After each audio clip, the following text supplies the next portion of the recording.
देश में कर्ज और महंगा होने के संकेत मिलने लगे हैं। 10 साल की बॉन्ड यील्ड 7.5% के ऊपर चली गई है। शुक्रवार को 10 साल की बॉन्ड यील्ड ने 7.53% का ऊपरी स्तर छुआ है। बॉन्ड यील्ड में हुई इस बढ़ोतरी के बाद अब रिजर्व बैंक पर पॉलिसी दरों में बढ़ोतरी का दबाव और भी ज्यादा हो गया है। उधर डॉलर के मुकाबले रुपए की गिरावट को थामने के लिए रिजर्व बैंक की तरफ से ही की गई मध्यस्थता के बाद रुपए ने निचले स्तर से कुछ रिकवरी जरूर दिखाई है।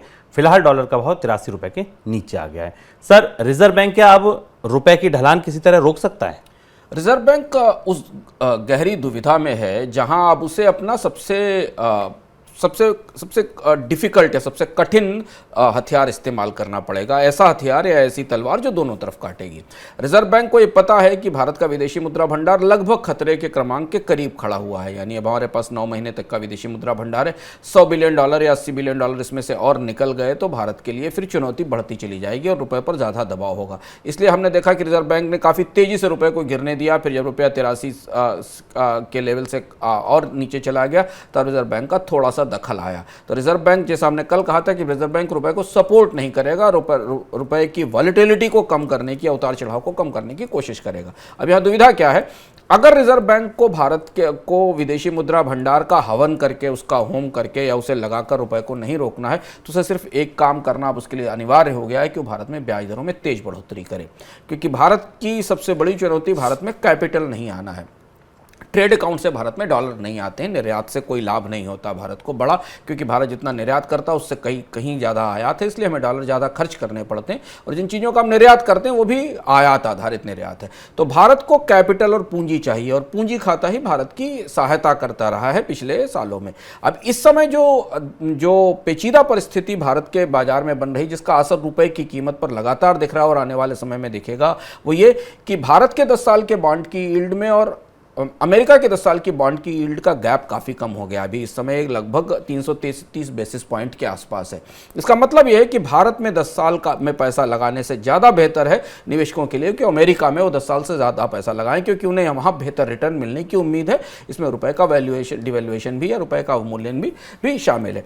ऐसी स्थिति में रिजर्व बैंक को ब्याज दरों में बड़ी बढ़ोतरी करनी पड़ सकती है ताकि वो भारत के बाजार को निवेशकों के लिए आकर्षक रख सके। और एक जो उपलब्ध रास्ता है, जिस रास्ते से पूंजी आ सकती है भारतीय बाजार में, चाहे वो पूंजी बाजार में आए या निवासी भारतीयों के रास्ते से आए, वहां से वो पूंजी मंगाई जा सके। और ये कदम रिजर्व बैंक के लिए बेहद कठिन होने वाला है, क्योंकि मॉनेटरी पॉलिसी कमेटी में 2 गुट हैं। एक हिस्सा ये मान रहा है कि रिजर्व बैंक को तो ब्याज दरों में बढ़ोतरी को पॉज कर देना चाहिए, रोक देना चाहिए या इतनी तेजी से बढ़ोतरी नहीं करनी चाहिए। जबकि रुपए की जो स्थिति है, रुपए की जो हालत है गिरते हुए, उसमें रिजर्व बैंक के पास बेहद सीमित उपाय हैं और वैसे उपाय हैं जिनका दोहरा असर है। सर, अब आपने कहा कि ब्याज दरें बढ़ा दें, ये एक उपाय है।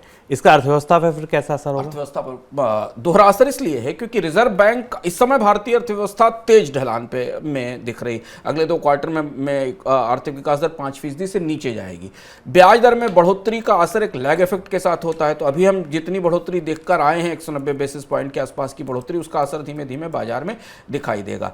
भले ही भारत की अर्थव्यवस्था की डोमेस्टिक मांग को लेकर अंतर्राष्ट्रीय एजेंसियों को बहुत ज्यादा होप ना हो, पर ब्याज दरों में बढ़ोतरी का सबसे खराब असर सरकार पर पड़ने वाला है। क्योंकि अब अगर ब्याज दरों में यहां से 35, 50 से 40 बेसिस पॉइंट की और बड़ी बढ़ोतरी होती, क्योंकि 6-6.5% के आसपास की तो रेपो रेट होनी ही है, आरबीआई का यह मानना है।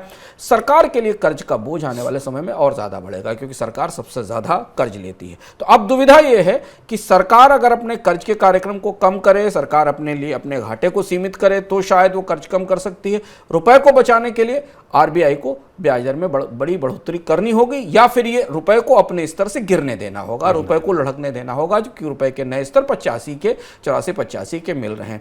क्योंकि विदेशी मुद्रा भंडार अब इस स्थिति में नहीं है कि वो इस जो रुपए की ढहती दीवार है इसे एक सीमा तक सहारा दे सके। इसके लिए भारत में भारतीय बाजार को, भारत के कैपिटल मार्केट को और भारत में कैपिटल के फ्लो को थोड़ा आकर्षक बनाना होगा। और इसीलिए जब आरबीआई की मॉनेटरी पॉलिसी कमेटी की बैठक होगी दिसंबर में, तब हमें समझ में आएगा कि रिजर्व बैंक ने ऐसी परिस्थिति में क्या फैसला लिया। यहाँ एक चीज ध्यान रखना जरूरी है कि अमेरिका में ब्याज दरों में बढ़ोतरी लगातार जारी रहने वाली है।